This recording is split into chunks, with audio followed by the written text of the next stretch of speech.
Bien, chicos, buenas noches. Registren su asistencia. Gracias.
Muy bien, chicos. Por favor, corroboren que se vea la presentación. Sí, doctora, sí se ve. Sí, se ve, Muchas doctora. gracias, chicos. Sí, se ve, doctor. Ya. Gracias, chicos. Ya. Muy bien. Entonces vamos a hablar de enfermedad pulmonar intersticial. ¿Ya? Las enfermedades pulmonares intersticiales hasta la fecha se conocen aproximadamente 150. La que más nos debe llamar la atención, nos debe preocupar, es la forma fibrosante, de la cual tenemos la más conocida, que es la fibrosis pulmonar idiopática, ¿no? Recibe su nombre como tal, puesto que aparentemente no hay una causa, es progresiva, produce un deterioro progresivo de la función pulmonar, irreversible, y tiene una expectativa de vida de entre 2 a 3 años desde el diagnóstico. Entonces, es por eso que generalmente tratamos de estudiar todos los tipos de enfermedades asociadas, descartar otras enfermedades, puesto que conocemos el pronóstico que tiene esta forma de presentación. Entonces, las enfermedades pulmonares intersticiales son un grupo de afecciones que tienen manifestaciones clínicas, radiológicas y funcionales respiratorias similares. Las principales alteraciones anatomopatológicas van a afectar las estructuras no solo a nivel del intersticio, que es el espacio que está ubicado entre los alveolos, sino también lo que es la parte alveolar, ¿ya? Y también compromete la pequeña vía aérea, las vías respiratorias más distales, así como la vasculatura pulmonar. Entonces, no está, si bien cierto nombre dice enfermedad pulmonar intersticial difusa, se ven afectadas muchas más partes de lo que es la arquitectura pulmonar. En la etiología les mencioné, existen más de 150 causas diferentes. 35 de ellas es posible identificar el agente causal. El primer intento por tratar de agrupar este tipo de patologías que se había visto que tenían ciertas características o formas de comportamiento similar, se hizo en el año 2002. Salió una clasificación de la Sociedad Americana de Tórax y la Sociedad Respiratoria Europea, ¿ya? En este entonces se clasificó en 3 grandes grupos, ¿no? Las más frecuentes, podríamos decir. Las neumonías intersticiales idiopáticas, dentro de las cuales estaba la fibrosis pulmonar idiopática, neumonía intersticial aguda, conocida también como síndrome Hammond-Rich, neumonía intersticial no específica, o NINE por sus siglas, bronquiolitis respiratoria con enfermedad pulmonar intersticial, neumonía intersticial descamativa, organizativa criptogénica y intersticial linfocítica. También está la que agrupa de causas conocidas o asociadas, por ejemplo, enfermedades del tejido conectivo. A la cabeza, la que más produce patología de tipo intersticial es la artritis reumatoide, ¿ya? enfermedades causadas por polvos inorgánicos, la neumoconiosis, que tiene etiología más que todo tipo ocupacional, las inducidas por fármacos y radioterapia, por polvos orgánicos o alveolitis alérgica extrínseca, ahí por ejemplo el famoso pulmón de granjero, las asociadas a enfermedades hereditarias. Y existen otras que son primarias o asociadas a procesos no bien definidos como sarcoidosis, proteinosis, linfoangiomatosis, eosinofilias, entre otros. ¿Qué es lo que ha pasado? Con los años se han ido haciendo más estudios, más descubrimientos, más avances, y en el año 2013 la Sociedad Americana de Tórax, la Sociedad Respiratoria Europea, cambian, ¿no? Cambian algunos conceptos, ¿ya? Anteriormente se hablaba hace muchos años de la alveolitis fibrosante criptogénica y ahora ya se deja como solo el nombre fibrosis pulmonar idiopática. La neumonía intersticial inespecífica o como NINE, ¿ya? Estas son las siglas en inglés. La neumonía intersticial no específica o NINE se considera una etiología totalmente distinta. Por ejemplo, tenemos enfermedades pulmonares intersticiales que se agrupan en fibrosante crónica. ¿Cuáles son las formas fibrosantes crónicas? La neumonía intersticial no específica, o NINE, y la fibrosis pulmonar idiopática. Las dos son fibrosantes crónicas, ¿ya? O sea, van a evolucionar hacia una fibrosis. Obviamente el peor pronóstico lo lleva al FPI. Las que están relacionadas con el tabaquismo son dos fundamentalmente. Tenemos a la neumonía intersticial descamativa, NIT, o acá por sus siglas en inglés DIP, y la enfermedad pulmonar intersticial más bronquiolitis respiratoria. Entonces, si le preguntan en el examen cuáles están asociadas al tabaquismo, son esas dos. ¿Cuáles son las formas fibrosantes crónicas? Ya las hemos visto. Y tenemos las neumonías intersticiales, las enfermedades pulmonares intersticiales agudas y subagudas, dentro de las cuales está la neumonía organizativa criptogénica y la neumonía intersticial aguda, que ya les mencioné, se llama también como síndrome Hammond-Rich, ¿ya? Además, la neumonía intersticial linfocítica que habíamos visto en la primera clasificación, que formaba parte de las neumonías intersticiales idiopáticas, ha sido desplazada. Ha sido desplazada a un tipo de neumonía intersticial idiopática rara, ¿ya? Una nueva que se agregó a esta clasificación, neumonía intersticiales idiopáticas raras, y ahí fue desplazada la neumonía intersticial linfocítica junto a la fibrolastosis pleuroparenquimatosa idiopática, que es cuando va a haber fibrosis a nivel de parénquima pulmonar, pleural y subpleural. Por eso recibe este nombre, y estas son formas raras de neumonía intersticiales idiopáticas. También se agregó dos nuevos patrones histológicos raros de neumonía, la neumonía aguda fibrinosa y organizada y las neumonías intersticiales con distribución bronquiolocéntrica. Ahora, ¿qué es lo importante? Cuando nosotros nos enfrentamos a una probable enfermedad pulmonar intersticial, nosotros tenemos que pensar que por sí solos no vamos a poder llegar al diagnóstico. Existen un sinfín de causas, hay que descartar problemas ocupacionales, reumatológicos, ¿no? Hay características clínicas que quizás nosotros no consideramos, por lo que se sugiere que haya un equipo multidisciplinario por medio. Es decir, que esté el neumólogo, de repente el médico internista, el reumatólogo también, y el anatomopatólogo y el radiólogo, ¿ya? Porque para que entre varios de esos, dependiendo de las características clínicas, la forma de presentación, tratar de hacer una unidad, y generalmente lo que se busca es llegar a la etiología, ¿no? Finalmente, en la mayoría de los casos, lo que se trata es de llegar al diagnóstico más probable, ¿ya? Es poco posible, creo, que lleguemos a un diagnóstico de certeza en muchas ocasiones. ¿Tía? ¿Tía?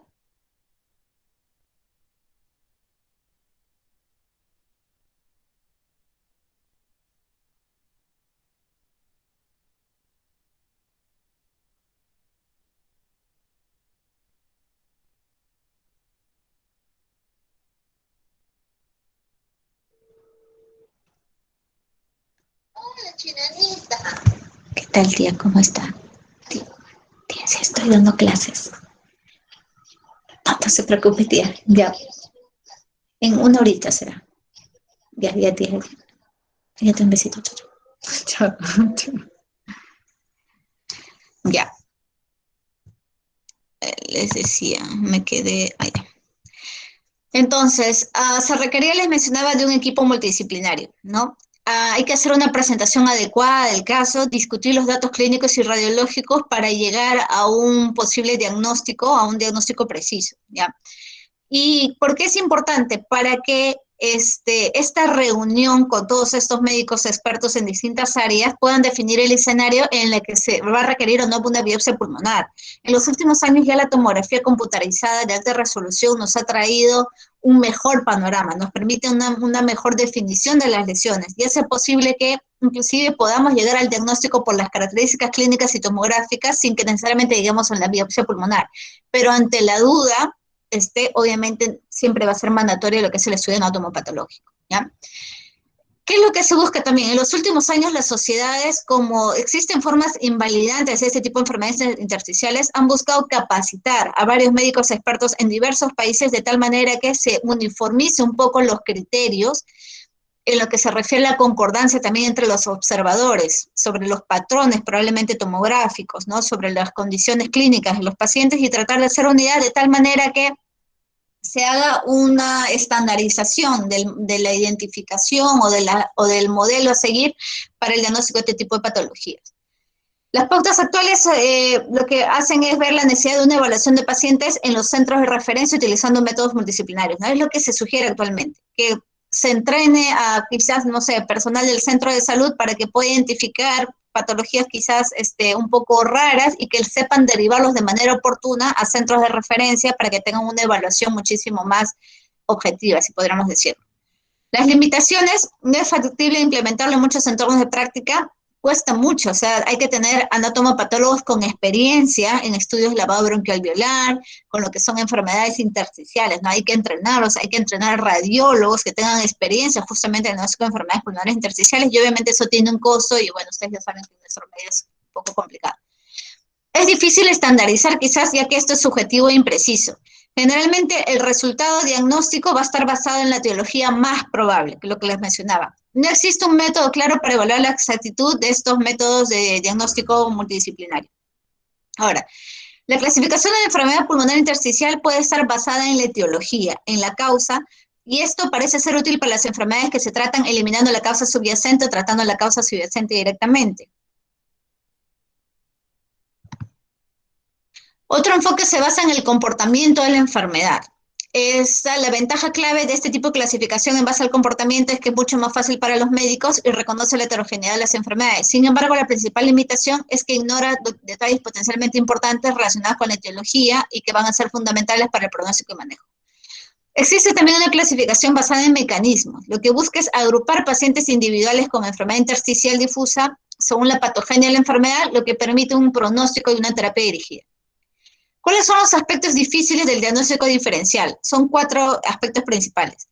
Las características clínicas, radiológicas y patologías de la neumonitis por hipersensibilidad, conocida también como alveolitis alérgica extrínseca, son ahora mejor delineados. La importancia del comité multidisciplinario para la distinción de neumonitis por hipersensibilidad crónica de otro tipo de enfermedades intersticiales. Es fundamental que haya personal experto que nos pueda diferenciar la neumonitis por hipersensibilidad de otras formas de repente de enfermedad intersticial.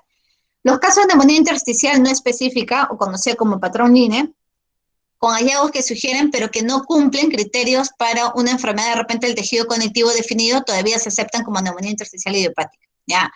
Tenemos la neumonía intersticial familiar, que permanece clasificada como una neumonía intersticial idiopática a pesar de que se sabe que hay una predisposición genética.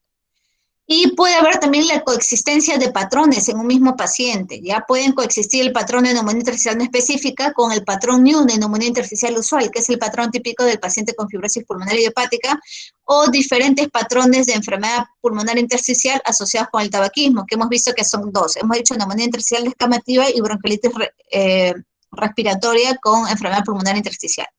Recuerden esto, puede ser pregunta de examen, ¿ya? El trabajo, el equipo multidisciplinario lo que permite es determinar la importancia de los patrones individuales. Tenemos también, por ejemplo, casos en los que va a coexistir la fibrosis pulmonar combinada con el enfisema también, y es un ejemplo de patrones coexistentes, y en sí no representa una enfermedad distintiva. El diagnóstico de la fibrosis pulmonar idiopática es fundamental, es nuestro principal objetivo. Según la evidencia actual, requiere la exclusión de otras causas, o sea, que yo haya descartado de repente enfermedades del tejido conectivo, exposición a algunos fármacos o algo. La presencia de un patrón NIU en tomografía, de neumonía intersticial usual en pacientes no sometidos a biopsia pulmonar con una tomografía computarizada de alta resolución, eso significa atacar, ¿ya? Y combinaciones específicas de patrones de tomografía computarizada y de biopsia pulmonar también, ¿no? Los pacientes que sí han llegado a biopsia. ¿Ya? Generalmente llegan a biopsia cuando hay una duda, pero cuando yo he hecho todos los exámenes y la tomografía es compatible, no requiero llegar a una biopsia. Los pacientes que tienen fibrosis pulmonar idiopática y que tienen el NIU característico por tomografía suelen tener una supervivencia más corta que aquellos que tienen hallazgos indeterminados. Es decir, que no le encontraron nada positivo, pero que el cuadro clínico se asemeja y que la tomografía no es concluyente. Ese tipo de pacientes generalmente tienen un mejor pronóstico que aquellos que ya tienen un patrón NIU al momento del examen. La neumonía intersticial no específica a la naturaleza se acepta como una entidad separada. ¿Cómo se podría diferenciar? Van a ver ustedes que la neumonía intersticial, la fibrosis pulmonar idiopática sí compromete la región subpleural, mientras que NINE, o neumonía intersticial no específica, me respeta la parte subpleural, ¿ya? La consolidación, si es que está presente, me refleja un componente de neumonía organizativa. Recuerden esto y puede sugerir de repente una enfermedad del tejido conectivo. La panalización va a ser escasa o va a estar ausente al momento de la presentación del caso. O sea, cuando el paciente viene, si lo detectan en etapas tempranas, es posible que no encuentre panalización. Sin embargo, si yo le hago seguimiento, es posible que vaya apareciendo en el tiempo. ¿Qué lo hemos mencionado? La CEPI relacionada al tabaquismo son dos, y también está considerada la histiocytosis de células de Langerhans, ¿ya? A pesar de que hay un claro vínculo con el tabaquismo, no se ha hecho una nueva clasificación de asociados de tabaquismo, sino que se mantiene dentro del cuadro de neumonías intersticiales idiopáticas. Cuando en sí idiopática significa pues que no hay causa, ¿no? La bronquiolitis respiratoria con enfermedad pulmonar intersticial cada vez se ha demostrado que ha aumentado, hay más casos, sin necesidad inclusive que los pacientes sean sometidos a una biopsia pulmonar. Esto en fumadores con hallazgos sugestivos en la atacar y en donde vamos a ver que si se le hace una broncofibroscopía con lavado bronquial alveolar, vamos a encontrar macrófagos de fumadores y ausencia de linfocitosis. La neumonía intersticial descamativa también se ha podido encontrar en no fumadores. Si bien es cierto, está bastante ligado al tabaco, también es un patrón que podemos ver en pacientes no fumadores, y esto tal vez reflejando la extensión de una neumonía intersticial descamativa de la niñez a la vida adulta. Estos, de todas maneras, los hallazgos que yo voy a encontrar en este tipo de patrón deben distinguirse de lesiones propias que puede producir el tabaquismo. Por ejemplo, puede producir el tabaquismo por sí solo, bronquiolitis respiratoria, agrandamiento espacio aéreo con fibrosis, y no necesariamente estaríamos hablando de una neumonía intersticial descamativa, ¿ya? Las enfermedades pulmonares intersticiales pueden tener formas también de presentación aguda o subaguda. Tenemos la neumonía organizativa criptogénica, que suele tener un curso subagudo de una duración relativamente corta, un promedio de unos 3 meses. Sigue incluido dentro de las neumonías intersticiales idiopáticas por el carácter idiopático, valga la redundancia, y la tendencia a confundirse con formas de neumonía intersticial idiopática cuando esta progresa a fibrosis. La neumonía intersticial aguda, todo esto que estamos viendo al inicio es como un pequeño resumen, ¿ya? La neumonía intersticial aguda es una neumonía intersticial idiopática distinta que va a cumplir con ciertas características. Uno, una hipoxemia rápidamente progresiva. El paciente en semanas rápidamente va a llegar a una insuficiencia respiratoria. Suele asociarse a una mortalidad bastante elevada, más del 50% suelen fallecer, ¿sí? Y no existe un tratamiento demostrado totalmente efectivo. La puntuación en los hallazgos de la tomografía computarizada de la extensión de la anomalía se asocia de forma independiente con la mortalidad. Es decir, a más extensión que haya de las consolidaciones que se ven en este tipo de neumonía intersticial aguda, a más extensión, a mayor riesgo de mortalidad. Puede progresar inclusive esta neumonía intersticial hacia un patrón similar al NINE fibrótico o a una fibrosis severa que se asemeja a la panalización que vamos a ver nosotros en estadios avanzados de la fibrosis pulmonar idiopática, ¿ya? La exacerbación aguda de las neumonías intersticiales idiopáticas generalmente las puedo ver en el contexto de una fibrosis pulmonar idiopática, pero también existen otras enfermedades intersticiales que pueden cursar con exacerbación.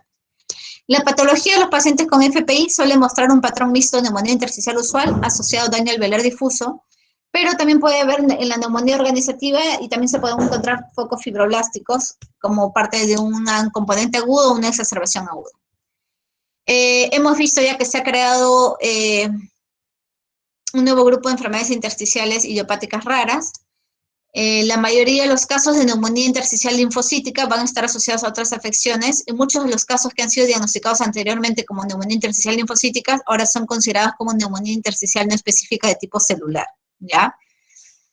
La fibroelastosis pleuroparenquimal idiopática es una enfermedad poco frecuente que consiste en fibrosis que va a afectar la porción pleural, subpleural, parénquima pulmonar, predominantemente en los lóbulos superiores. Por favor, recuerden esto, podría ser pregunta. Tenemos también una forma de neumonía fibrinosa y organizada aguda, que actualmente es un patrón histológico raro.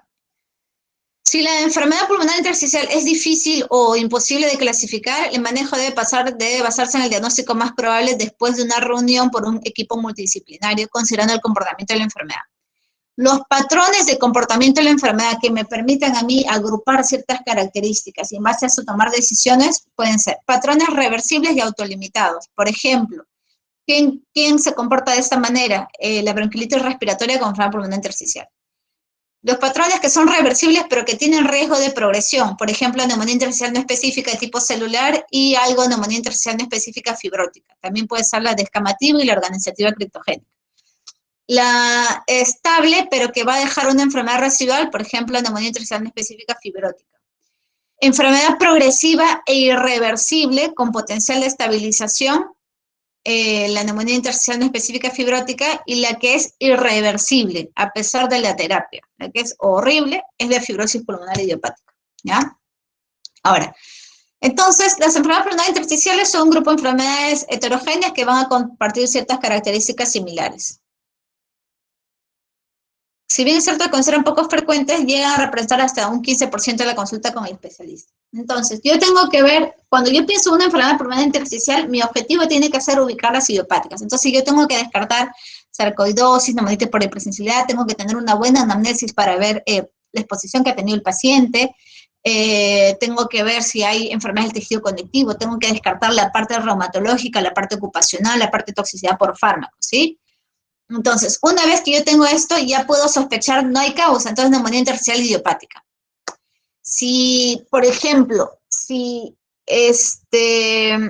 tengo que ver entonces, si es que el paciente cursa con una fibrosis crónica, yo puedo pensar una fibrosis pulmonar idiopática y yo en una neumonía intersticial no específica, de repente tipo fibrótico, patrón fibrótico, ¿no? Si es que, por ejemplo, el paciente tiene antecedentes de tabaquismo, yo tengo que pensar en neumonía intersticial descamativa o bronquiolitis respiratoria más EPI. Si el comportamiento es agudo, subagudo de esta forma de enfermedad, yo debo pensar la neumonía organizativa criptogénica o la neumonía intersticial aguda, ¿ya? Si es que el patrón en sí es inclasificable, pues tengo que ahondar mis estudios, de repente hacerle seguimiento tomográfico. Si es que es un patrón tomográfico raro, no compatible con ninguno de los otros patrones, yo puedo pensar, por ejemplo, si tiene compromiso pleural, parenquimal, lóbulos superiores, en una fibroelastosis pleuroparenquimatosa idiopática. Y también puedo pensar, si no, en una neumonía intersticial linfocítica idiopática.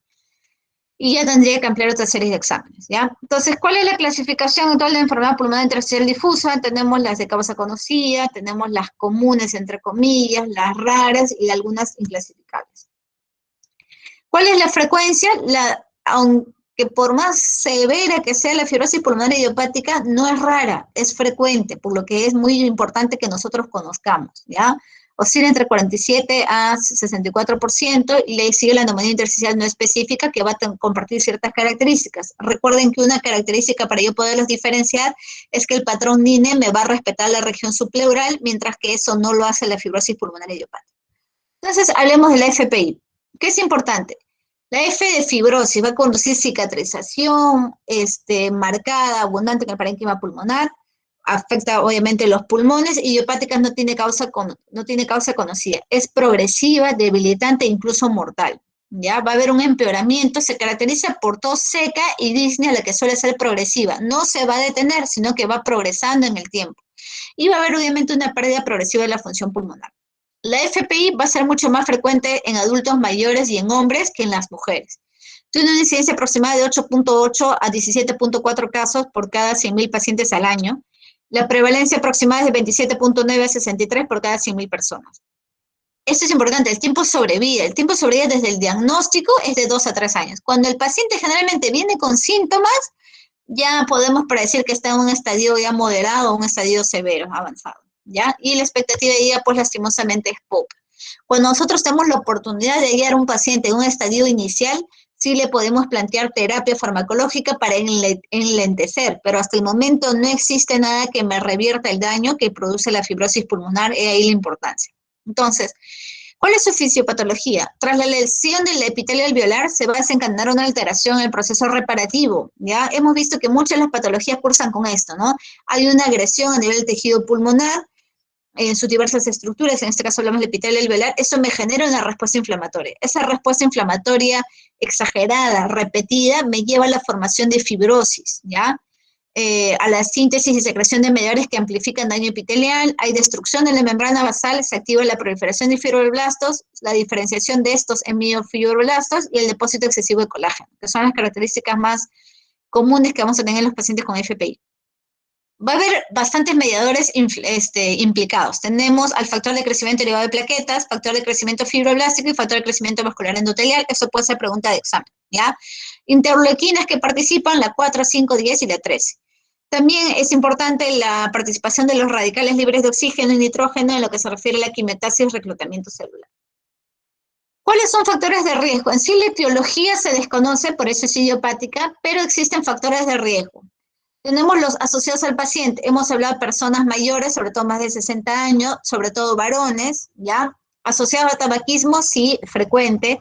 Asociado a exposición a algunos virus también. Enfermedad por reflujo gastroesofágico también puede estar ligado, ¿ya? ¿Por qué? Porque me produce episodios de microaspiración y eso me genera una inflamación crónica, ¿no? Producto de la llegada del ácido a lo que es la estructura parenquimal pulmonar.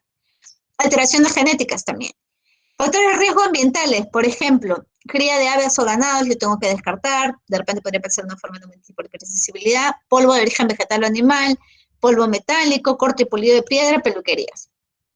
¿Cuáles son los síntomas más comunes? Tos seca y disnea de esfuerzo, ¿ya? Es una disnea progresiva y tos seca. ¿El paciente puede venir con expectoración? Claro que sí. Esto sucede sobre todo en estadios avanzados. Cuando el paciente con fibrosis pulmonar idiopática, van a saber ustedes que generalmente me compromete las bases de los pulmones. Inician las bases y va hacia los ápices, ¿ya? Va hacia las bases, hacia la parte periférica e inferior de manera simétrica. Me compromete la porción subpleural. Entonces, conforme se va fibrosando, se va poniendo duro el parénquima pulmonar, recordemos nosotros que va a haber pequeños bronquios que van a llegar a estos sacos alveolares, ¿no? Y entre ellos los sacos alveolares va a estar el intersticio. Entonces, cuando se va endureciendo el intersticio, se va alterando las paredes alveolares, ¿qué me genera? El endurecimiento hace que se traccionen estructuras. Entonces, me jalan las paredes de los bronquios y se producen las famosas bronquiolectasias o bronquiectasias por tracción. Entonces, habíamos hablado ya en la clase de bronquiectasias. Las bronquiectasias de contracción son dilataciones irreversibles de lo que es las estructuras bronquiales. ¿Esto qué me genera? Que se deposite ahí moco, que se acumule el moco. Por lo tanto, en algún momento en el curso de la evolución del paciente con fibrosis pulmonar, ¿puede cursar con expectoración? Sí, pero no es lo frecuente con lo que viene el paciente, no es con lo que inicia, ¿ya? Viene por una tos seca y disnea progresiva de larga data, ¿ya? Ahora, a menudo los síntomas del FPI, como son inespecíficos, se confunden con los de enfermedades, de repente cardiopatías, insuficiencia cardíaca, pueden convertirse también con un tipo de enfisema. Recordemos que en el EPOC tenemos el patrón, el fenotipo de bronquítico crónico y el fenotipo de enfisematoso. El enfisematoso generalmente va con bastante disnea y tos seca, ¿no? Mientras que el bronquítico crónico sí va a expectorar, ¿ya? De otros diagnósticos diferenciales, asma, EPOC, entre otros. El 80% de los pacientes cuando llegan ya es porque tienen síntomas y como les dije, cuando ya tienen síntomas probablemente esté en un estadio avanzado. Entonces, en el 80% de los pacientes, al llegar probablemente ya vamos a encontrar nosotros crepitantes tipo velcro, esos crepitantes gruesos, crepitantes secos. Y esto me puede ayudar a un diagnóstico. Temprano es posible, alguna literatura la menciona, yo creo que una vez que hay crepitantes tipo velcro, pues ya hay una lesión de todas maneras bien instalada, ¿no? Ahora, no significa que eso obviamente ya haya comprometido los ápices, ¿ya? En un 25-50% de los pacientes, producto de la hipoxemia crónica que se va a generar, voy a encontrar inclusive las acropaquias o dedos empalidos de tambor. Y los síntomas en sí extrapulmonares suelen ser raros. Estos son los famosos dedos hipocráticos. Las pruebas de función pulmonar. Entonces, en lo que se refiere a pruebas de función pulmonar, esta es una enfermedad de la vía aérea. Si bien es cierto, hay un poco compromiso de las vías aéreas pequeñas, más que todo tiene que ver la alteración a nivel de la membrana alveolo-capilar. Entonces, en lo que se refiere a insuficiencia respiratoria, existen mecanismos fisiopatológicos, ¿no? Entonces, para que nosotros haya un adecuado intercambio gaseoso, recordemos que tiene que ver con la integridad de la membrana alveolo capilar. Va a depender de la extensión, de la integridad de la superficie de intercambio de aire, ¿ya? Que los alveolos estén en buen estado, que no haya rupturas septosalveolares como puede suceder en el enfisema, ¿no? Va a depender del grosor de la membrana alveolo capilar. En una FPI está gruesa la membrana alveolo capilar, por lo tanto le cuesta más al gas difundir de un ambiente a otro, ¿no? Recordemos que el oxígeno pasa de una zona de mayor concentración que está en el alveolo hacia una menor concentración que está en la sangre, ¿sí? Y va a depender del coeficiente de solubilidad del gas. Entonces, en el caso generalmente de las fibrosis, pues va a haber una alteración a nivel de lo que es la difusión por engrosamiento de la membrana alveolo capilar. Ahora, ¿qué es lo que yo voy a encontrar en estos pacientes? Habíamos hablado que en la espirometría generalmente tenemos, me sirve más para patrones obstructivos. Entonces, habíamos hablado que lo fundamental es ver la relación entre el volumen respiratorio forzado al primer segundo y la capacidad vital forzada. Si esta está por debajo de 70 es un patrón obstructivo, ¿ya? Y si esta está normal, yo me fijo en la capacidad vital forzada solo. Si ese es menor a 80, es sugerente de restricción, ¿ya? Entonces, en este tipo de pacientes, ¿qué voy a encontrar yo en la espirometría? Sugerente de restricción. Voy a encontrar disminución de la capacidad vital forzada, ¿ok? Pregunta de examen, por favor, ya hemos hablado de espirometría. ¿Qué voy a encontrar también? Les he hablado que va a haber una alteración en la difusión de los gases. Por lo tanto, si yo le hago un test de difusión de monóxido de carbono, lo voy a encontrar disminuido. Menos del 80% del límite inferior de lo normal. ¿Y en la pletismografía es útil? Claro que sí. Yo necesito, para corroborar un patrón restrictivo, tengo que demostrarlo por pletismografía, porque esto me mide los volúmenes pulmonares totales, ¿ya? Ya que puede disminuirme en la espirometría, entre comillas, a expensas de repente de un volumen residual alto. Entonces, o es la capacidad pulmonar total que definitivamente está disminuida, o es que hay un aumento del volumen residual que hay en atrapamiento aéreo. Entonces, para eso me es útil la pletismografía. Entonces, voy a encontrar una espirometría sugerente de restricción, una disminución en el valor en el test de difusión de monóxido de carbono, y voy a encontrar también patrón restrictivo en lo que se refiere a la pletismografía. Entonces, en el algoritmo diagnóstico para mi fibrosis pulmonar idiopática, tiene que ver la presunción. Yo tengo que sospechar, paciente que viene con tos, que más de 55 o 60 años, que viene con tos seca y disnea progresiva, a la cabeza yo pienso, no viene con edemas, no tiene antecedentes de patología cardíaca, no, qué sé yo, no tiene alguna otra enfermedad de fondo, nunca ha tenido tuberculosis, neumonía ni nada. Yo tengo que pensar probablemente una fibrosis pulmonar idiopática, ¿ya? Tengo que buscar las causas identificables, hacer todo el estudio, descartar las enfermedades ocupacionales, descartar las enfermedades inmunológicas, las de tejido conectivo, entre otros. Si no hay estas causas, de todas maneras, uno ya de arranque, a cualquier paciente con patología pulmonar siempre le pido radiografía de tórax. Lo ideal, las lesiones más tempranas, ¿dónde las voy a ver? En la tomografía. Y para el caso de la enfermedad pulmonar intersticial, generalmente pedimos la tomografía computarizada de alta resolución. Entonces, les he dicho que el patrón tomográfico que yo voy a encontrar en estos pacientes es el patrón NEW o patrón de neumonía intersticial usual. Si en la TACAR yo encuentro un patrón NEW, esto es FPI y se acabó, porque ya descarté todo me salió negativo. Si me sale un NEW probable, o sea, no es 100% NEW, o es un patrón indeterminado, yo tengo que plantear, pues, ante la duda, la realización de una biopsia pulmonar. Voy a requerir el resultado del histopatológico, ¿ya?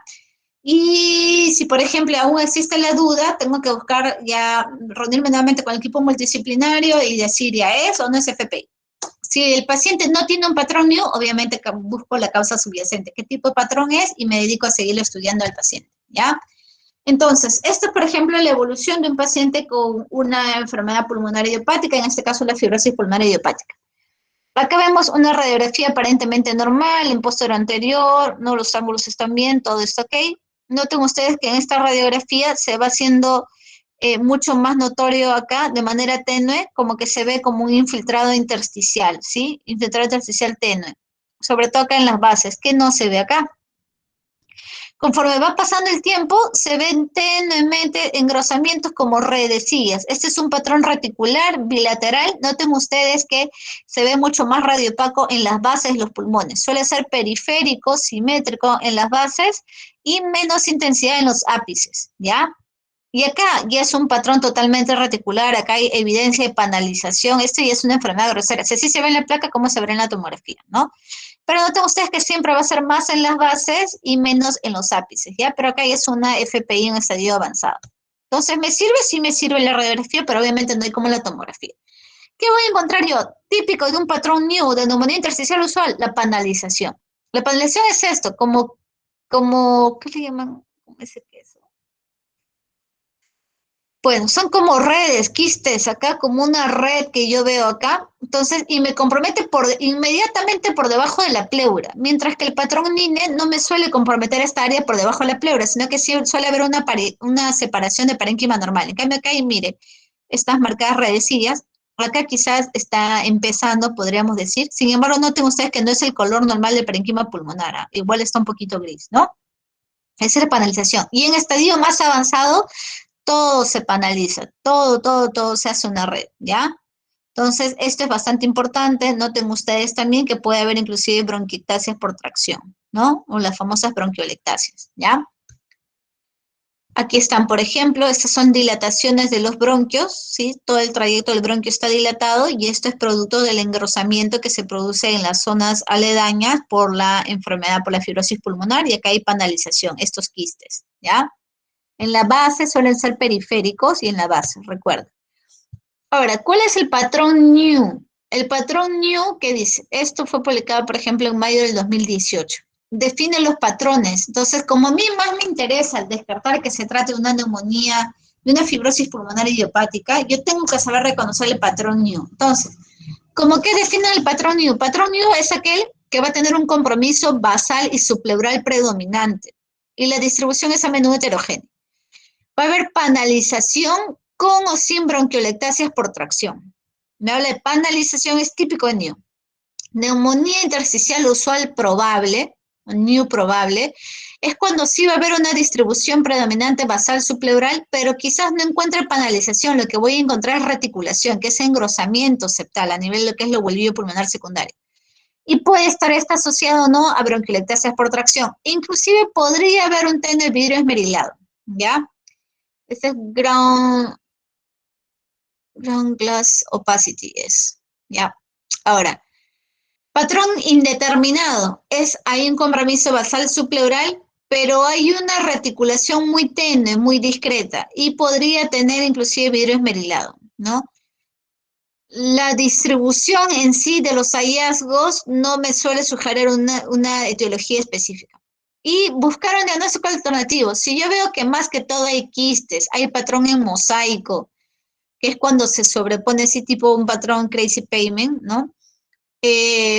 Cuando es un patrón micronodular, nodular centrilobular o consolidaciones, yo obviamente no pienso en NIU, pienso en otro tipo de patologías, ¿no? Consolidaciones, de repente una neumonía intersticial organizativa, criptogénica, una neumonía intersticial aguda, ¿no? Si son micronódulos puedo pensar en patología infecciosa, qué sé yo. Entonces, el NIU es este. Entonces, recuérdenlo bien, por favor. Entonces, una vez sospechada la FPI, yo tengo que ver si puede haber una correlación, sí, una correlación tomográfica con el diagnóstico histopatológico, ¿no? Cuando es new, tiene muy buena correlación con el patrón histopatológico, ¿ya? Cuando es totalmente. Ahora, el patrón indeterminado, inclusive también, pero si el patrón histopatológico es probable new, generalmente peor se va a ver en la tomografía, ¿ya? Ahora, toda FPI, toda fibrosis pulmonar idiopática va a tener un patrón tomográfico de NIU, pero no necesariamente toda NIU va a ser una FPI, ¿ok? Ahora, siempre es importante que yo realice biomarcadores de manera sistemática para poder descartar una enfermedad sistémica. A todo paciente con enfermedad intersticial yo le tengo que pedir factor reumatoide, anticuerpos antinucleares con título y patrón, ¿no? Patrón mapeado, ¿no? Se va a reservar la determinación de anticuerpos específicos, que son los ENAs, y de anticuerpos antipéptidos citrulinados, según el caso y la disponibilidad. Siempre debemos tratar de coordinar con el inmunólogo, reumatólogo y pedir una opinión, porque de repente hay algo que se nos está pasando. Ideal hacer un trabajo multidisciplinario, ya me he mencionado. ¿Cuál es el curso clínico de la FPI? Es variable, siempre va a haber un deterioro en la función pulmonar. Lo que hay que tomar en cuenta es que las exacerbaciones agudas, en su mayoría, generalmente suelen ser de tipo infeccioso. Entonces, cuando el paciente se exacerba, ¿qué es lo que va a hacer? Va a haber más respuesta inflamatoria. Entonces, se acelera. Si de por sí el paciente ya tiene un proceso inflamatorio crónico que evoluciona a fibrosis, imagínense ustedes si yo le agrego un proceso infeccioso. La respuesta inflamatoria se va a empeorar y me va a acelerar la destrucción del parénquima pulmonar y me hace que se deteriore más rápidamente la función pulmonar y obviamente me empeora el pronóstico de ese tipo de pacientes, ¿ya? Las exacerbaciones agudas suelen ocurrir en alrededor del 5 a 10% de todos los pacientes diagnosticados con FPI. Las exacerbaciones son causa importante de morbilidad y mortalidad. La mortalidad hospitalaria después de una exacerbación aguda suele superar el 50% y la mediana del tiempo de sobrevida después de una exacerbación aguda suele ser de 2.2 meses. O sea, me lleva un mal pronóstico, ¿ya? Entonces, desde el año 2011, miren, constantemente se han estado haciendo estudios, sin embargo, hasta la fecha, los únicos fármacos que de por sí podríamos decir desde el año 2011 que han demostrado que pueden tener cierto efecto en el curso de la enfermedad son nintedanib y pirfenidona. Anteriormente se daba el combo corticoides con acetilcisteína y aciatropina, ¿no?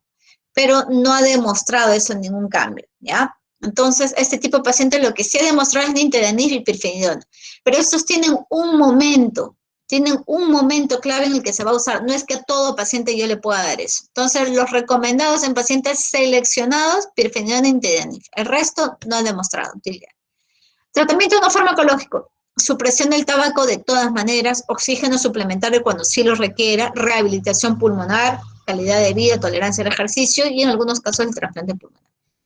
Algoritmo terapéutico. Entonces, siempre cuando yo diagnostico a un paciente con FPI, no me debe bastar el diagnóstico tomográfico para ver la magnitud del daño anatómico estructural, sino que tengo que ver la parte funcional. ¿Cuánto de mi pulmón está funcionando adecuadamente? Y para esto le hago pruebas de función pulmonar. Ya les dije que se hace test de difusión de monóxido de carbono y pletismografía. Entonces, cuando un paciente tiene una capacidad vital forzada mayor o igual a 50% y un DELCO mayor o igual a 30%, yo puedo considerarlo como que está en un estadio leve moderado. A los pacientes que están en este estadio, que tienen estos valores, estos pacientes sí son tributarios de poder recibir pirfenidona o recibir nintedanib, ¿ya? Cuando tienen valores por debajo de estos, no. En enfermedad severa no se da, porque estos fármacos también van a tener eventos adversos y me generan más deterioro en el paciente. No está indicado. Solo está indicado en pacientes con enfermedad leve moderada que tengan los valores que se están poniendo en la pantalla y por favor probablemente pregunta de examen, ¿ya? Una vez que yo le instauro este tipo de tratamiento, tengo que valorar y hacerle seguimiento entre 6 a 2 meses y nuevamente hacerle pruebas de función pulmonar. Entonces, si cuando yo a mi paciente le hago un control y veo como de todas maneras va a haber deterioro, lo que hacen estos fármacos es enlentecer la progresión de la enfermedad. No la van a revertir, no la van a detener, lo enlentece. Entonces, se considera una evolución favorable cuando el deterioro en 6 meses o en un año de la capacidad vital forzada es menor al 10% del que tenía al inicio y la caída del DELCO es menor al 15% del que tenía en el inicio. Si es así, hay un enlentecimiento, continúa el tratamiento, ¿ya? Si en cambio, si por el contrario, el deterioro de la capacidad vital forzada ha sido mayor a 10% y o del DELCO mayor al 15% y el paciente obviamente no demuestra mejoría clínica, pues tengo que valorar suspenderlo, ¿no?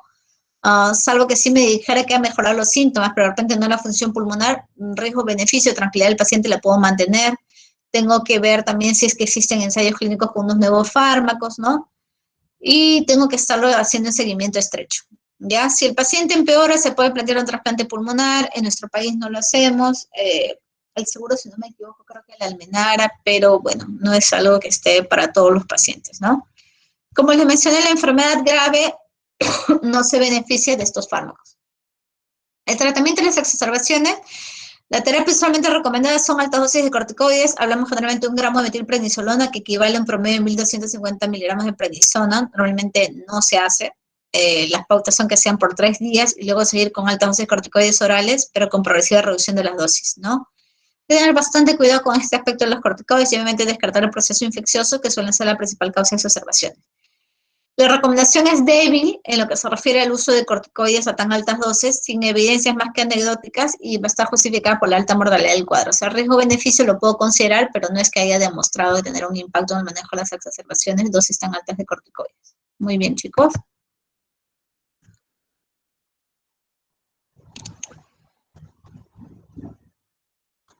Ok.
Ya.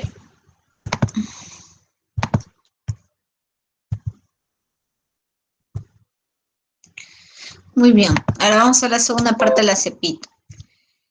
Entonces, hemos hablado del equipo multidisciplinario, ahora vamos a ver la utilidad de la radiología, sí, la radiografía de tórax, pero sobre todo la tomografía computarizada. La radiografía de tórax sabemos que es una técnica accesible, económica y tiene una dosis de radiación aceptable.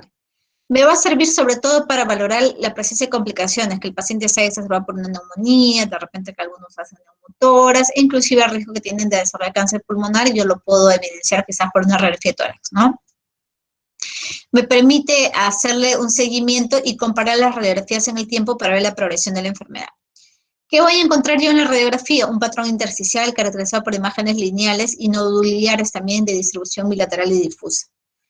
Limitaciones es que el desacuerdo entre los observadores puede variar la interpretación entre los observadores hasta un 30% de los casos. Y en los estadios iniciales de enfermedad intersticial, pues la sensibilidad va a ser muy baja, puede pasar desapercibida.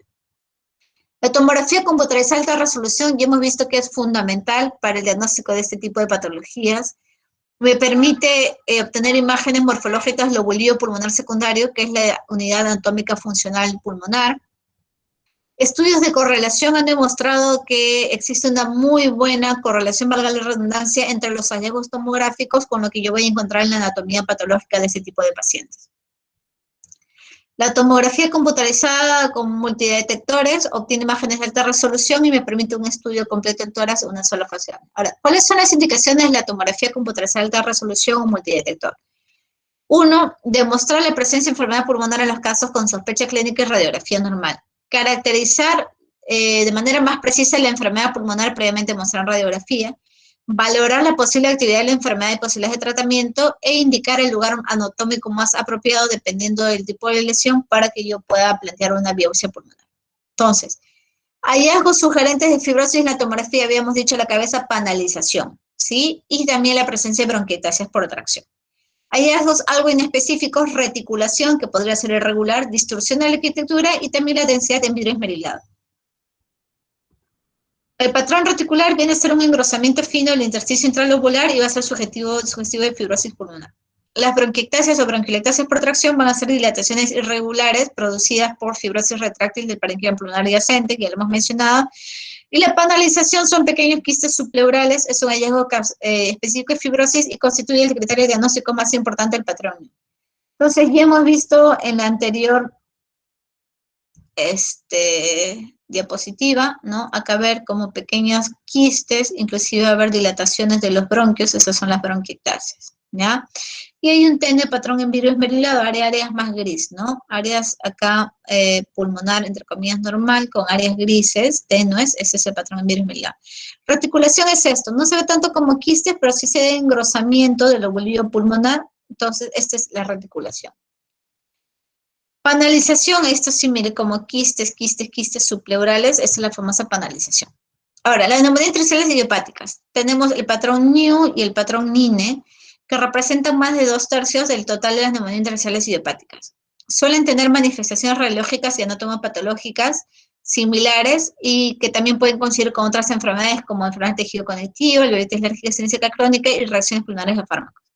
El diagnóstico definitivo de la patología intersticial idiopática debe establecerse siempre por un trabajo multidisciplinario, por un consenso clínico radiológico patológico. El objetivo final debe ser, debido al mal pronóstico que tienen ese tipo de enfermedades, la distinción de la NIU del resto, ya lo hemos mencionado. Ahora, la fibrosis pulmonar idiopática es la forma más frecuente de neumonía intersticial idiopática y aparece entre la quinta y séptima década de vida. Está asociada al patrón NIU, neumonía intersticial usual. Los hallazgos histológicos de la NIU coinciden con los escritos en la fibrosis pulmonar idiopática. Cuadro clínico, disnea progresiva, tos seca y fatiga, y crepitantes inspiratorios tipo velcro. Más frecuente en varones, vamos a tener áreas de parénquima pulmonar normal entremezcladas con zonas fibróticas, y en la TACAR vamos a ver distintos grados de fibrosis para que nos va a permitir establecer la fase evolutiva de la enfermedad. Los hallazgos más frecuentes, va a haber una disminución global de volumen pulmonar, van a estar mucho más pequeños, por lo mismo que se ponen duros, ¿sí? Las opacidades pulmonares de tipo reticular y la panalización con compromiso subpleural, ¿ya? El hallazgo de vidrio deslustrado predominante, vidrio esmerilado, es un hallazgo de TACAR infrecuente en la NIU. Quizás en el contexto de una exacerbación lo puedo ver, pero en el momento de diagnóstico es poco raro que me predomine un patrón en vidrio esmerilado, ¿ya?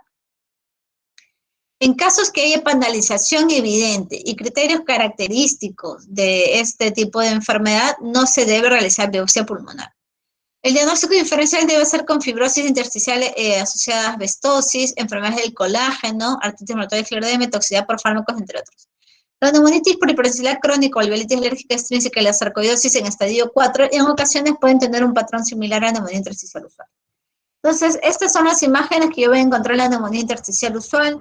Por ejemplo, acá en la parte A vamos a encontrar un patrón reticular bilateral, que son estas reticulaciones, y subpleural asociada a bronquitaxias de tracción. Estas son bronquitaxias de tracción. ¿Ya? Los pequeños quistes subpleurales de tamaño milimétrico son hallazgos característicos. ¿Qué es esto? Estos quistes pequeños, esta es la panalización. En la reconstrucción coronal se muestra claramente la localización basal y la presencia de panalización. Estas pequeñas agrupaciones quísticas, periféricas, subpleurales, esa es la panalización típica del niño. La neumonía intersticial no específica es una entidad clínico-patológica de etiología desconocida, diferente de la NIU y la neumonía intersticial descamativa. El pronóstico va a ser mejor que el del patrón NIU, pero va a ser similar al de la neumonía intersticial descamativa. El patrón en NINE, por ejemplo, lo podemos encontrar quizás en enfermedades del colágeno, en una reacción por toxicidad por fármacos, infecciones pulmonares y en ocasiones puede ser totalmente desconocido. Tiene una forma celular y otra forma fibrótica. En la NINE, los focos fibroblásticos y la panalización microscópica son raros, ¿ya? En algunos casos de NINE puede ser que la radiografía de tórax sea normal y que vamos a requerir una tomografía. En la tomografía que voy a encontrar yo, va a ser característico la presencia de vidrio esmerilado, que va a ser poco frecuente en NIU. Vamos a encontrar vidrio esmerilado periférico en las zonas medias y basales de ambos pulmones. La NIU también suele ser en las zonas basales, ¿ya? ¿Panalización puede haber? Pues sí, sí puede haber hasta en un 27% de casos, y a medida que progresa la fibrosis también pueden aparecer bronquiolitasias por tracción, ¿ok? Los hallazgos radiológicos, inclusive, ¿cuál es la diferencia? Que estos pueden desaparecer tras el manejo con corticoides. Entonces, miren ustedes que hay un área, está el área negra de cómo es el pulmón normalmente, mezclado con un área gris tenue, como una sombra gris que cubre una gran parte del parénquima pulmonar. Ese es el famoso vidrio esmerilado, ¿ya? Asociada a dilatación de espacios aéreos, este trayecto me corresponde a bronquitasias por tracción. Entonces, este es un patrón NIN. Va a haber bastante vidrio esmerilado. La neumonía intersticial descamativa está asociada al consumo del tabaco, al igual que la bronquitis respiratoria con enfermedad pulmonar intersticial hemos visto, ¿no? El 90% de los pacientes con un patrón estrológico de neumonía intersticial descamativa van a ser fumadores. A diferencia de la neumonía intersticial usual, son pacientes mucho más jóvenes y tienen una buena evolución clínica. En la radiografía de tórax, yo voy a ver opacidades bilaterales en vidrio esmerilado de localización simétrica y basal. También se ha descrito un patrón reticular que en ocasiones es indistinguible de los hallazgos radiológicos descritos en la NIU. Hasta en un 22% de los pacientes quizás la placa puede ser normal. En la tomografía también voy a ver zonas de vidrio esmerilado, en todos los casos. Y puede haber una discreta fibrosis intralobular. La distribución suele ser basal y periférica hasta en el 60% de los casos. Noten que solo comparto con la NIU. Las opacidades lineares y reticulares son frecuentes, aunque limitadas, ¿ya? Debe plantearse el diagnóstico diferencial con la neumonía organizativa y con la bronquiolitis respiratoria con enfermedad pulmonar intersticial. Debido a sus manifestaciones, hay que también hacer bastante diferencia con este tipo de patologías, y va a haber inclusive pequeñas zonas de enfisema. Lo que va a ser raro en la neumonía intersticial descamativa va a ser la famosa panalización. ¿Ok? Entonces, ¿qué voy a encontrar acá? Por ejemplo, este es un patrón de tipo crazy pavement, ¿no? Entonces, miren ustedes, acá estas redecillas que se ven,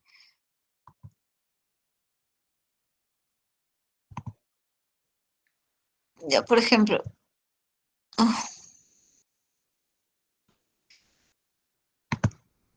ya, estas redecillas que se ven, este es el engrosamiento de los septos interlobulares, pero están bien marcados y hay como un área gris de vidrio esmerilado, ¿no? Entonces, esa agrupación entre el engrosamiento septal y lo que es el vidrio esmerilado se denomina patrón crazy paving o pavimento loco, ¿ya?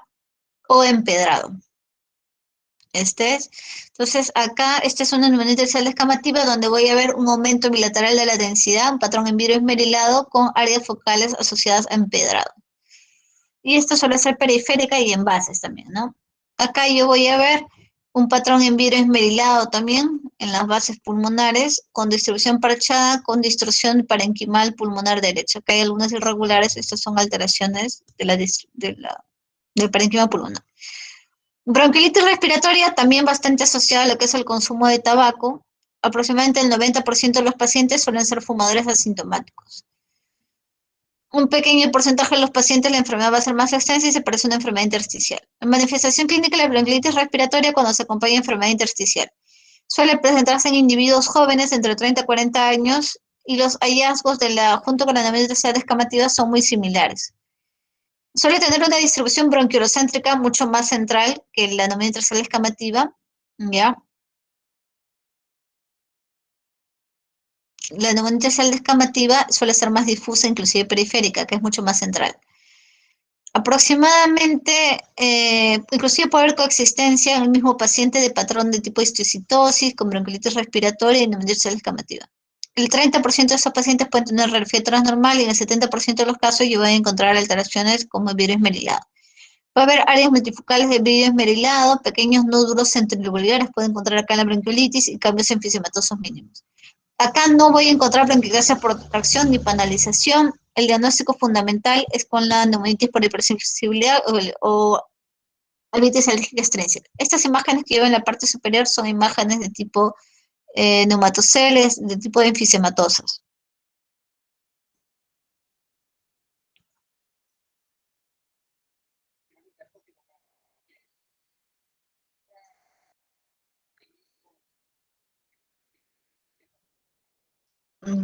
Claro, la dosis de ISO sube a 10 miligramos por kilo con un máximo y la rifa sí se mantiene la rifa es 10 miligramos por kilo. Ajá. Sí, 600. 3 veces por semana la hizo, salvo que sea segunda fase diario. ¿Pero es diario la segunda fase o es interdiario? Ah, ya, no. Si es martes, jueves, sábado es el doble, 10 miligramos por kilo. Y aquí en vez, chacha. Ya. La neumonía intersticial aguda, habíamos dicho que es un cuadro clínico caracterizado por que va a llevar rápidamente una insuficiencia respiratoria con una mortalidad mayor al 50%, ¿no? Va a haber opacidades pulmonares difusas, disnea e hipoxia. El cuadro de insuficiencia respiratoria se lleva en un periodo de días o inclusive máximo una semana, ¿ya? Debe sospecharse cuando no existen factores de riesgo desencadenantes para semejante estrés respiratorio, cuando no hay sepsis, no hay shock, no hay antecedentes de cirugía, ni aspiración, ni nada. Debo pensar en una neumonía intersticial aguda. En los hallazgos histopatológicos de estos pacientes podemos encontrar daño alveolar difuso y pueden ser indistinguibles de un distrés respiratorio agudo. En las TACAR yo voy a encontrar que consolidaciones que tienden a la coalescencia, es decir, a agruparse y progresar hacia un patrón alveolar difuso. Si durante días o semanas el cuadro progresa, el paciente sobrevive, probablemente pueda evolucionar a fibrosis, ¿ya? Con alteración de la arquitectura pulmonar, bronquiectasia de tracción, zona de panalización. Entonces, esto es, por ejemplo, inclusive ver acá un poco de crazy paving también. En la A, por ejemplo, voy a ver un paciente intubado, este es el tubo endotraqueal, esta es la tráquea, y voy a ver un patrón en vidrio esmerilado asociado a patrón reticular superpuesto, creando una apariencia de empedrado, que les decía acá, esta es la apariencia de empedrado. Reconstrucción coronal muestra preservación de las bases, entonces la neumonía intersticial aguda respeta las bases a diferencia de los otros tipos que hemos visto, no va a haber derrame pleural. La neumonía organizativa, anteriormente considerada como bronquiolitis obliterante con neumonía organizada. Ya anteriormente tenía ese nombre, ahora es neumonía organizada. Puede ser idiopática, neumonía organizada criptogénica cuando no tiene una causa, o puede ser como una respuesta frente a determinados procesos, como enfermedad del tejido conectivo, infecciones virales, episodios de aspiración y fármacos. Se caracteriza por un cuadro subagudo de tipo pseudogripal y síntomas como tos no productiva, disnea y fiebre. Generalmente este tipo de patrón va a tener una buena respuesta a los corticoides, suele ser bilateral y puede ser subpleural en uno de cada 4 pacientes o peribronquial. Se va a caracterizar por múltiples zonas de consolidación, entonces la neumonía intersticial aguda y la neumonía organizativa suelen tener patrón de consolidación, ¿ya? En este caso puede ser unilateral o bilateral y generalmente son periféricos, me compromete las bases. Mientras la neumonía intersticial aguda me respeta lo que es las bases, ¿ya? Otros hallazgos puede haber consolidación focal, áreas de consolidación peribroncovascular, opacidades nodulares y las opacidades de localización perilobular.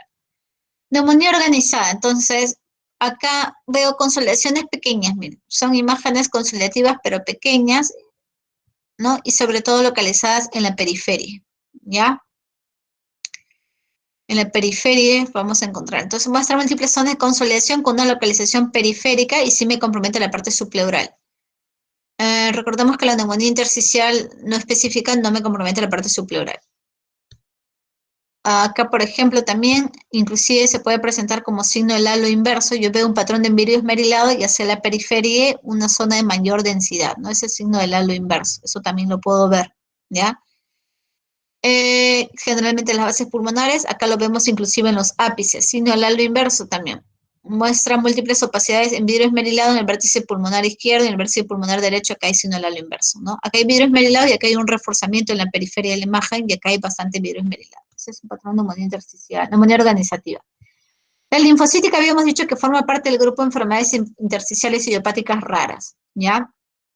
Edad promedio de 50 años, tiene un predominio por el sexo femenino. Síntomas son disnea, tos y dolor torácico. Va a haber bastantes áreas multifocales de virus deslustrados, generalmente bilaterales y predominantemente en los lóbulos inferiores. Y pequeños nódulos centrilobulares de contornos mal definidos y quistes redondeadas paredes finas. Acá, por ejemplo, estos son quistes, ¿no? Lesiones de tipo aspecto enfisematoso, son quistes pulmonares, estas dilataciones, estas áreas negras donde no se ve vasculatura pulmonar, ¿no? Hay destrucción parenquimal, ¿ya? Estas vamos a encontrar múltiples quistes pulmonares de morfología redondeada, paredes finas y distribución aleatoria. ¿Qué significa? Que no tienen alguna distribución en específica, pueden ser apical en la parte inferiores.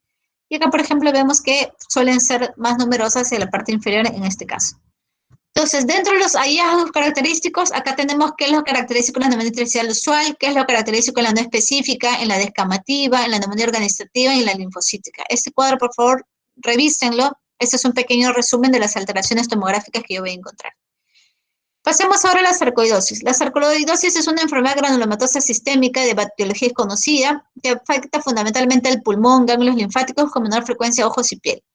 Suele ser probablemente consecuencia de la exposición de individuos genéticamente predispuestos a algunos factores ambientales que desencadenan una respuesta inmunológica. La enfermedad suele ser asintomática y va a depender mucho del área geográfica del grupo étnico. Predomina en sujetos menores de 40 años. La forma de presentación puede ser aguda, subaguda, crónica, hasta en un 30% de los casos va a ser asintomática, o puede presentar manifestaciones clínicas y o relacionadas con el órgano afectado, ¿no?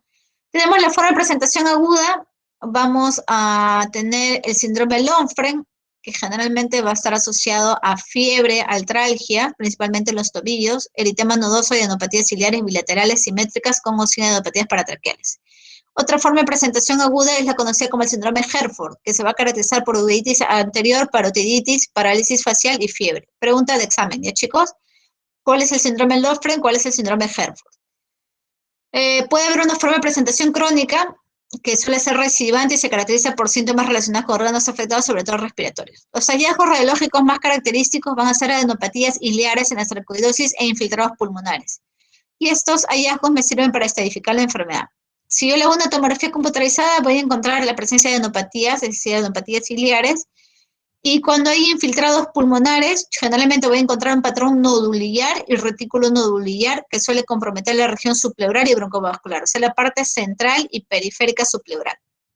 Si yo le hago un lavado bronquialveolar, voy a encontrar linfocitosis con una relación entre CD4 y CD8 mayor de 3.5, ¿ya? Pregunta de examen, por favor, ¿qué voy a encontrar en el lavado bronquialveolar?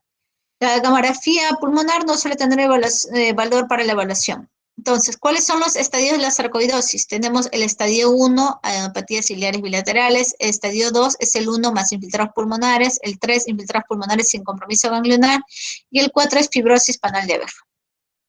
Las manifestaciones clínicas de la sarcoidosis puede comprometer diferentes órganos, puede comprometer, por ejemplo, los ojos, producir uveitis anterior suele ser signo de enfermedad aguda, uveitis posterior suele ser signo de enfermedad crónica, ¿no? Puede producir también hiperreactividad bronquial, alteraciones a nivel del hígado, del vaso, entre otros, ¿ya? Revisar, por favor. Diagnóstico, la sarcoidosis suele ser un diagnóstico de exclusión. Requiere siempre que haya manifestaciones clínico-radiológicas compatibles, la demostración de granulomas sarcoideos en muestras histológicas, la exclusión de otras causas que me puedan explicar el cuadro clínico histológico similar, en particular enfermedades granulomatosas. La biopsia transbronquial suele ser bastante útil para la demostración de granulomas con una sensibilidad que va del 80-90%. Si no hay diagnóstico histológico, hay que buscar un diagnóstico de alta probabilidad. Y este va a estar en base a, uno, la presencia del síndrome Longfren, más dos, un cuadro clínico radiológico compatible que además tenga un estudio de lavado bronquial alveolar con una relación CD4-CD8 mayor a 3.5. El pronóstico va a ser variable. Los pacientes que tienen un síndrome de Longfren suelen cursar con una remisión espontánea. El pronóstico va a depender del estadio radiográfico. Hemos visto que son 4. En el estadio 1 se remite hasta en el 85% de los casos a los 2 años siguientes.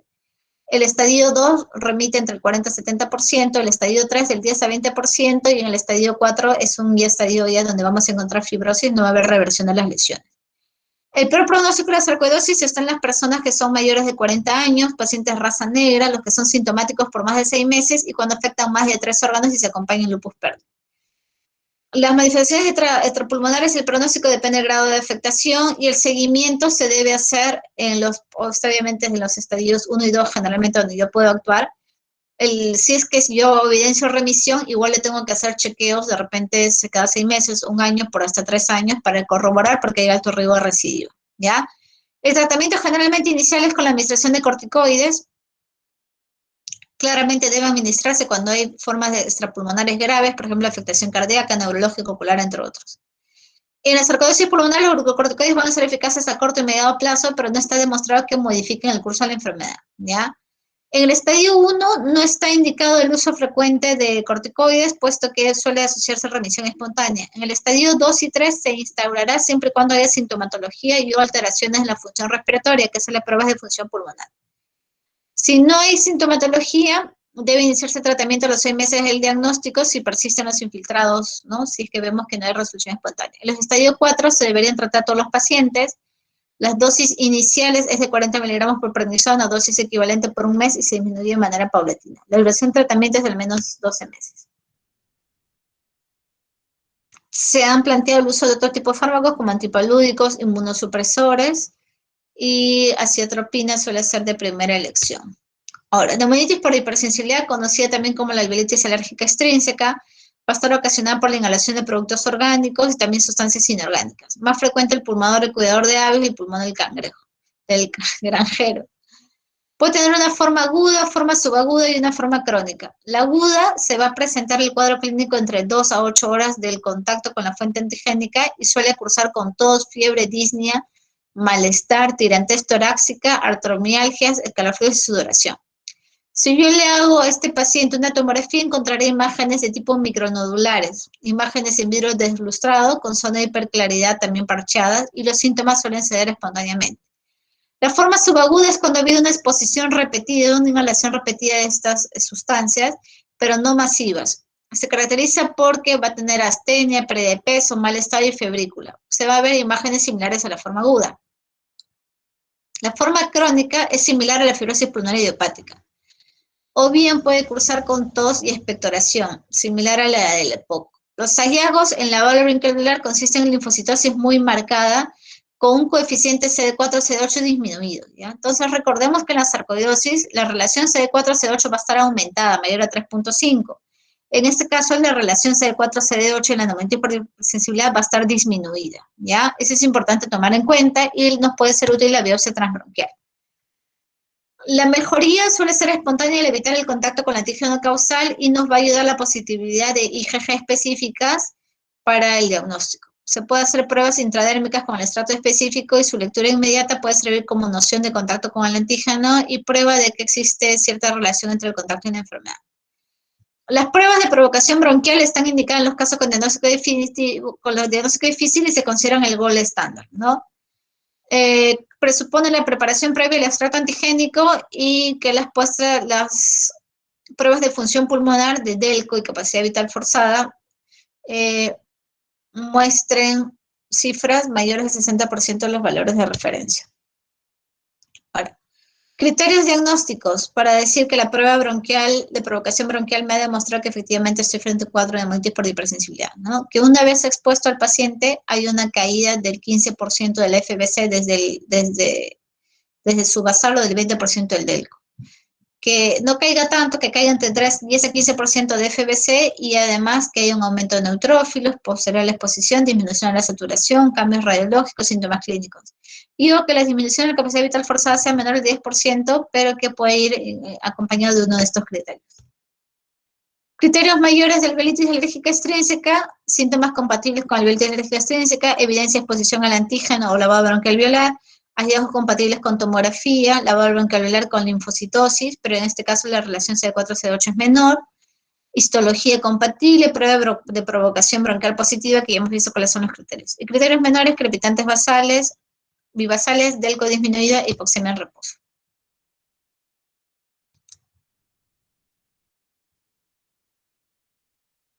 Se deben cumplir entonces, no sé cómo.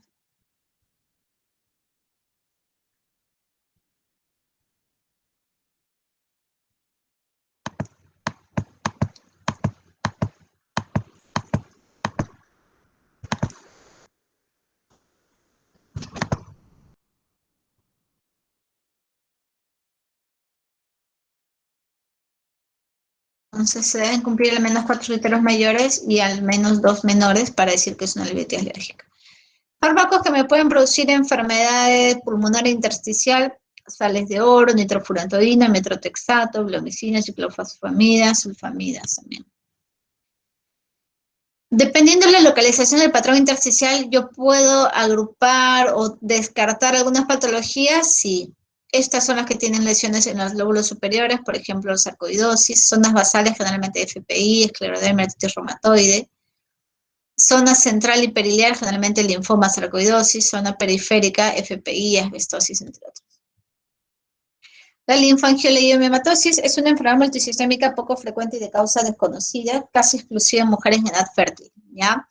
Se va a caracterizar por una proliferación anormal de las células musculares lisas y puede afectar, además de a los pulmones, otros órganos, como riñones, linfáticos, peritoneales, hígado, útero.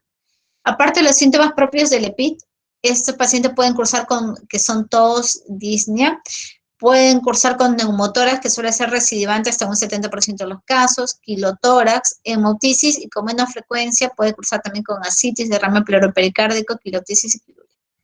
Frecuentemente va a estar asociado hasta un 60% de los casos con angiolipomas renales. 25% de los casos asocia esclerosis tuberosa o martosis multiorgánica.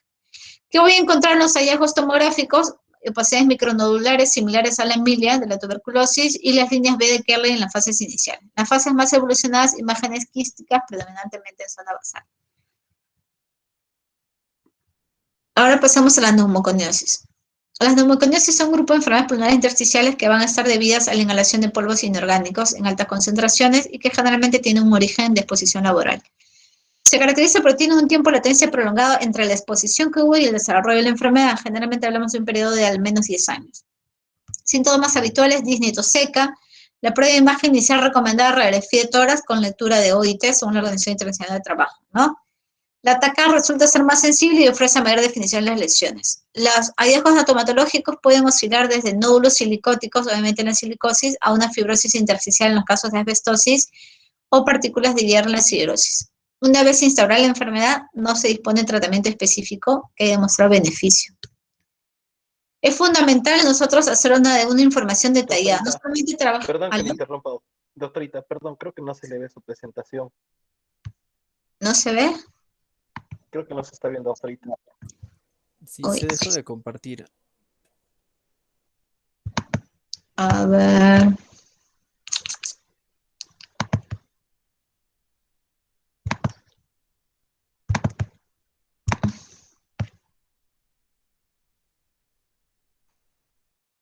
No sé por qué no se puede ver.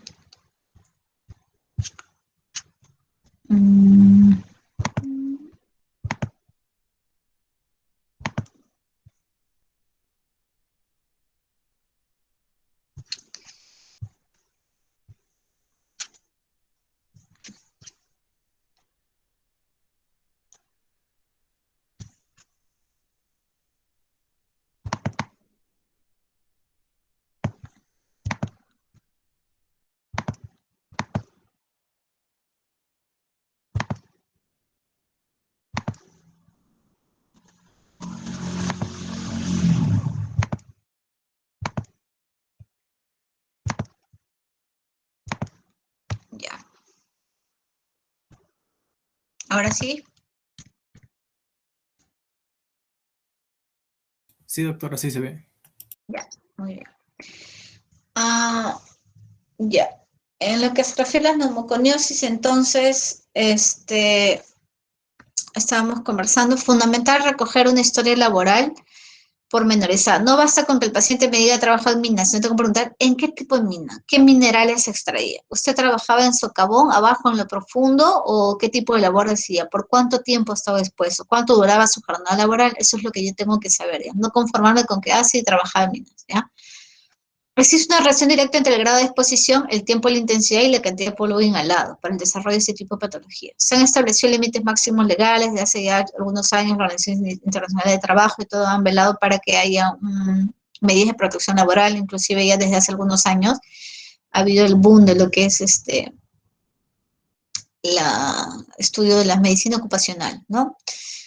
Entonces, se publicó una normativa para la interpretación de los hallazgos radiológicos de ese tipo de neumoconiosis en el año 2011, y es el que actualmente se aplica. El tipo de los neumoconiosis, dependiendo del tipo de enfermedad, la profesión asociada a los hallazgos radiográficos, van a estar en este cuadro de resumen para que ustedes los puedan tener a la mano. Estas son las formas como se van a describir los hallazgos. Ya, dependiendo del diámetro, el tipo de opacidades que va a presentar, ¿sí? Que pueden ser opacidades redondeadas, irregulares, en función de la forma y tamaño, se van a clasificar.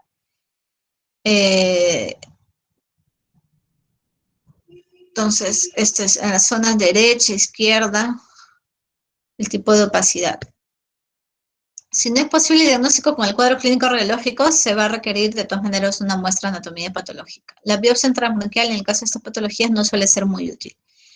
Se puede hacer análisis de las muestras con microscopía óptica y luz polarizada para la detección de elementos birrefringentes, como el caso de los cuerpos de asbesto, que obviamente lo va a encontrar la asbestosis, silicatos no fibrosos y el sílice.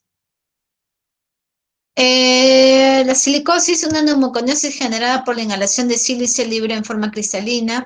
Está asociada a profesiones con riesgos de exposición a sílice, tanto en forma directa como indirecta. Muestra una relación casi directa entre la intensidad de la exposición y la gravedad de la enfermedad. El tiempo de latencia, el periodo desde la exposición hasta que se desarrolla la enfermedad suele ser largo, entre 10 a 20 años, ¿ya? Puede haber formas de presentación agudas en casos de inhalación de sílice seca recién fracturada, por ejemplo, el chorro de arena. Factores de riesgo para que se progrese hacia una enfermedad intersticial de tipo silicosis son niveles altos de exposición, que haya habido un antecedente de tuberculosis y la profusión de las opacidades radiológicas. Tenemos una forma de presentación crónica, aguda y acelerada. La forma de presentación crónica es la forma más frecuente, aparece entre los 10 a 15 años de haber estado expuesto.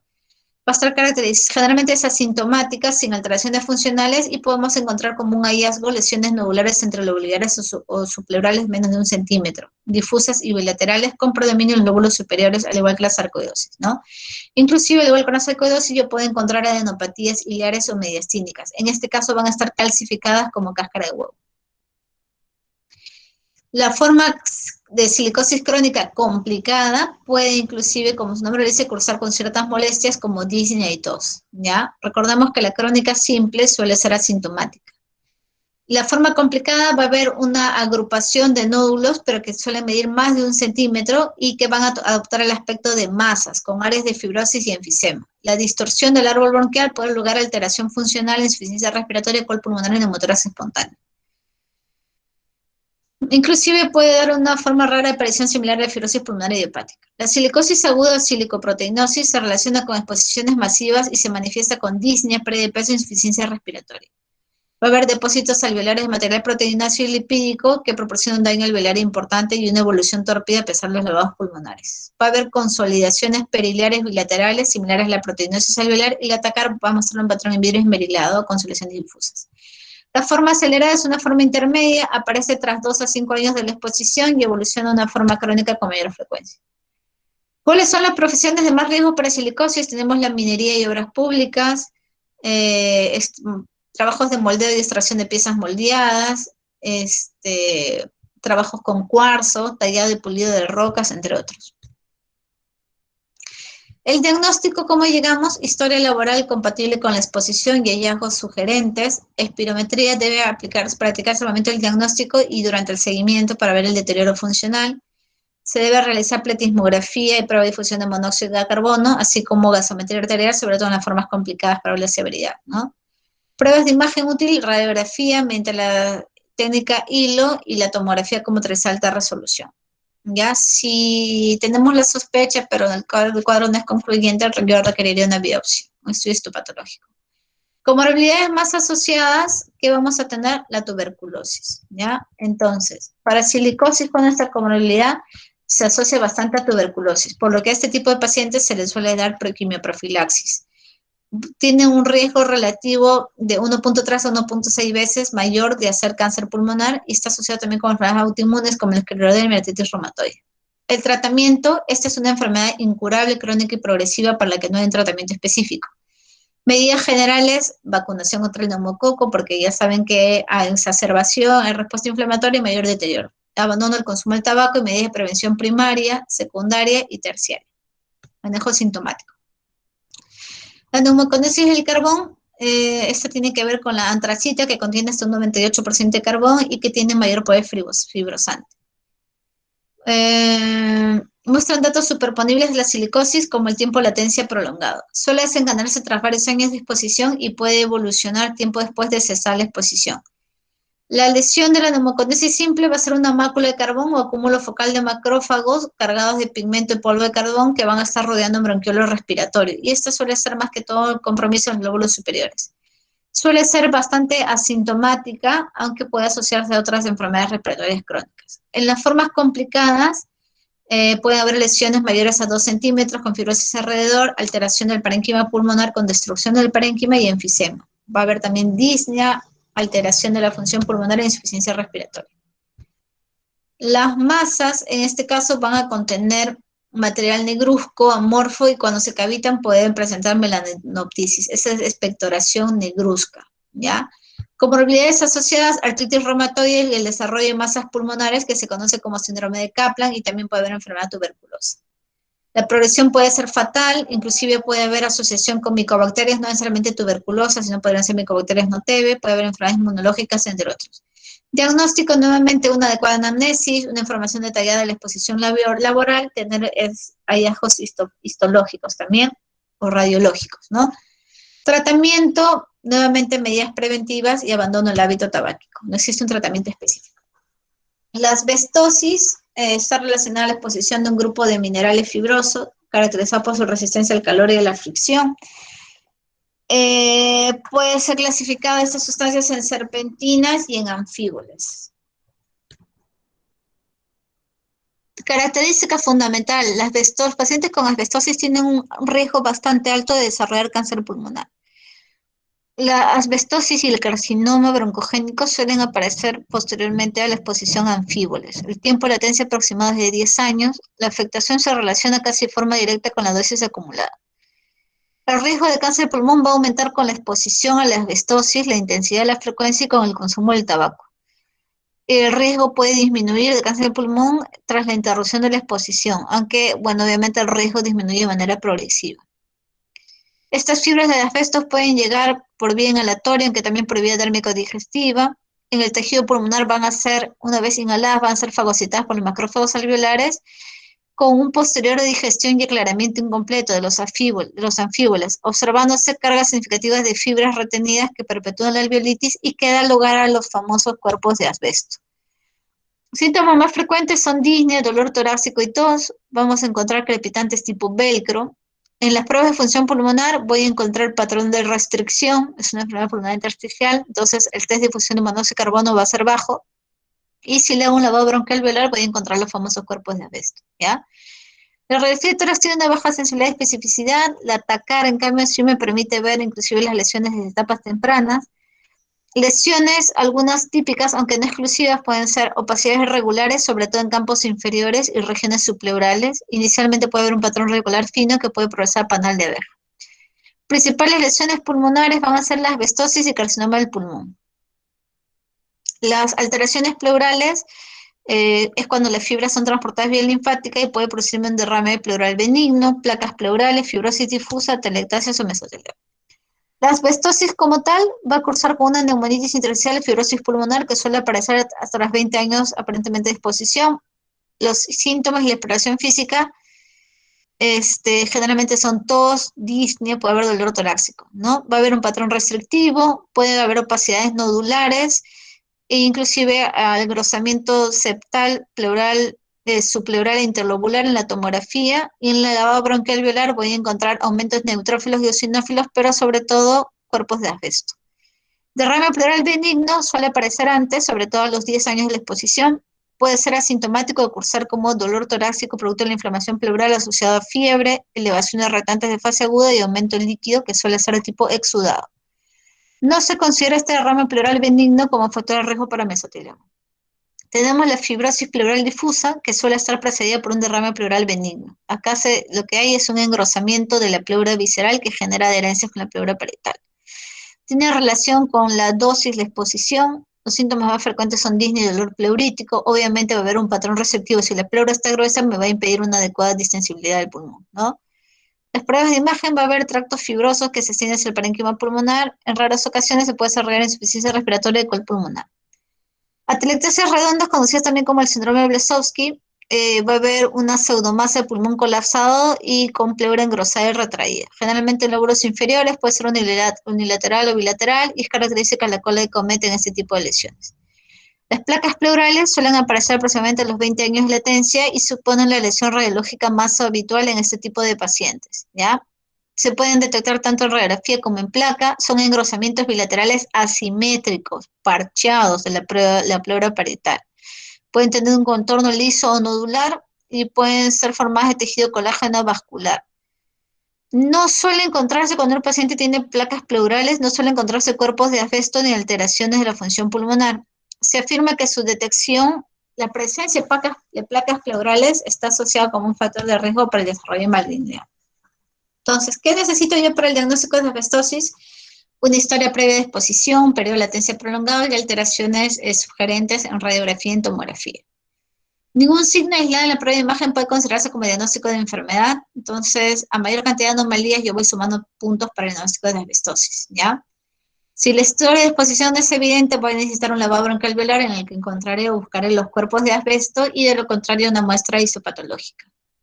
La detección de cuerpos de asbesto cuando el lavado me indica exposición sin que por ello se pueda afirmar que las lesiones pulmonares van a ser causadas por el asbesto.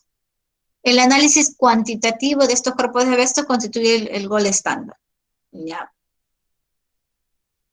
Lo único que me diferencia la asbestosis de una fibrosis intersticial difusa es la presencia de cuerpos de asbesto en el tejido. Entonces, para el diagnóstico, por métodos no invasivos, se requieren criterios mayores o esenciales y criterios menores o confirmativos. Criterios mayores o esenciales: historia significativa de exposición, tiempo latencia y fibrosis pulmonar, radiografía TACA. Criterios menores o confirmativos: crepitantes bilaterales, acropaquias y patrón restrictivo. ¿Qué es lo que yo voy a encontrar? Generalmente campos medios y zonas superiores, la FPI, no estoy de acuerdo, generalmente acá es lóbulos inferiores, al igual que la asbestosis, ¿no? Lo que sí es que vamos a encontrar cuerpos de asbestos en el lavado bronquial alveolar, ¿ya? El tratamiento es sintomático, aunque debemos valorar el riesgo de desarrollo de cáncer de pulmón que se multiplica si el enfermo es fumador. La prevención, evitar la exposición, es la primera medida recomendada. En fases avanzadas se pueden dar corticoides, además de medidas de soporte. La beriliosis por exposición al berilio, ¿no? Puede haber forma aguda, forma crónica. La forma más frecuente de presentación va a ser la forma crónica, que se presenta como una enfermedad granulomatosa sistémica. El tiempo medio de la aparición es de hasta 2 años.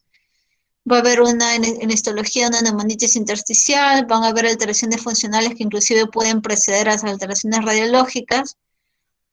Puede progresar inclusive hacia un cor pulmonar. La forma aguda puede ser fulminante en forma de edema agudo pulmonar y o insidiosa, ¿ya? Estas son las principales neumoconiosis que nosotros vamos a poder ver y esta es la interpretación que nosotros vamos a hacer según la OIT, ¿no? Eso es para que ustedes lo conozcan, obviamente no les voy a preguntar en el examen, pero para que lo tengan en la mano y lo puedan revisar.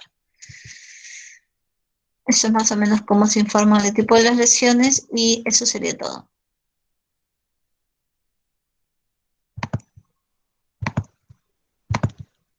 Muy bien, chicos, les agradezco por su participación y eso sería todo. Que tengan una muy buenas noches.